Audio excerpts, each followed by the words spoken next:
Welcome back sa ating YouTube channel mga ka-onliners. Ano nga bang pinakamagandang bank account kapag nag-iisip-isip ka pa, kapag sasahod ka na nga sa YouTube at saka sa Facebook?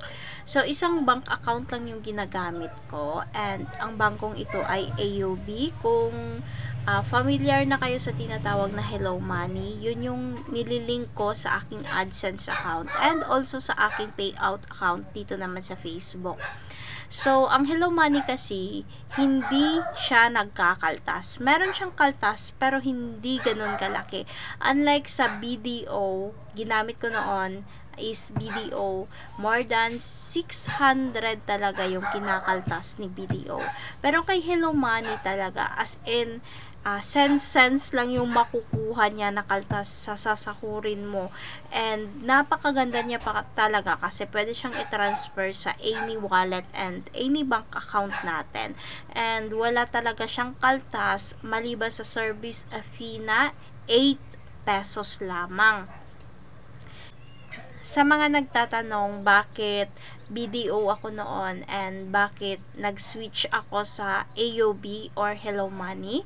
So, AUB is Asia United Bank. Okay?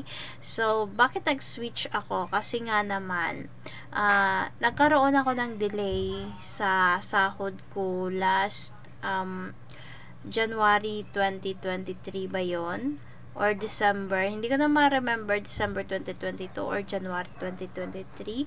As in talaga si BDO, always naman talaga delay kay BDO kasi nung always kong sinasahod na days kay BDO is 27th and 28. So, nagkaroon na, nag-31 na, and then nag-1 na, hindi pa rin siya dumadating. So, tumawag ako kay BDO, and then sinabi ko yung case ko. And then, ayun, after nga ng follow-up ko noon kay BDO, sabi naman ni BDO, so far so good naman yung aking account, wala namang floating na nangyayari, ganon. And then, siguro, hindi ko alam ha kung bakit siya na-delay. Siguro andun na sa bangko. Chat ako kay YouTube sa support niya talaga. And then, sabi ni YouTube, napadala niya na talaga sa bangko. Either yung bangko na lang yung kukontakin ko. And then, yung bangko naman, sinabi sa akin na kukontakin ko na daw yung nagpadala sa akin. Kasi wala naman daw ano. So, ayun, kinulit ko ng kinulit yung video. Kasi nga si YouTube, hindi naman talaga nagsisinungaling yon. So, madami akong napagtanungan. Ganun din yung nangyayari sa kanila minsan. So, ayun na nga. Kinulit ko ng kinulit si BDO. And then, pagka 2 nun, ayun, pumasok na sa BDO account ko. And then, doon ako nag-decide, kasi meron akong content creator na natanungan sa YouTube.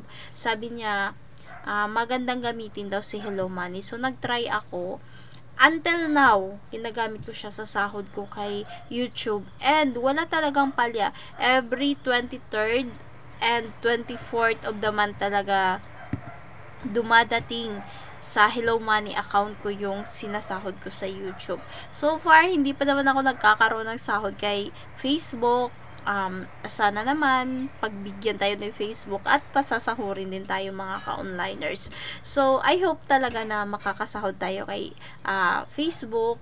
Although, monetize na tayo sa ads on Reels doon kay Facebook.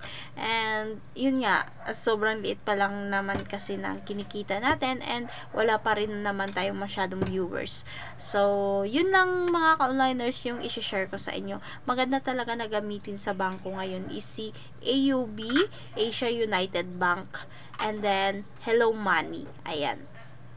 Si AUB under niya si Hello Money. Kaya yung kapag nag-registered kayo, punta lang kayo sa Chrome and then search nyo dyan, Hello Money. So, lalabas na yung Hello Money and then magsa-sign up lang kayo. Need lang ng valid ID for verification. So, yun lang mga ka-onliners. Thank you for watching. Sana'y nakatulong itong video na ito kung aling mas magandang bangko ba yung gagamitin na walang delay-delay yung sahod. 100% and legit Hello Money na under ni Asia United Bank. So, thank you for watching. See you sa next nating mga video. Bye for now!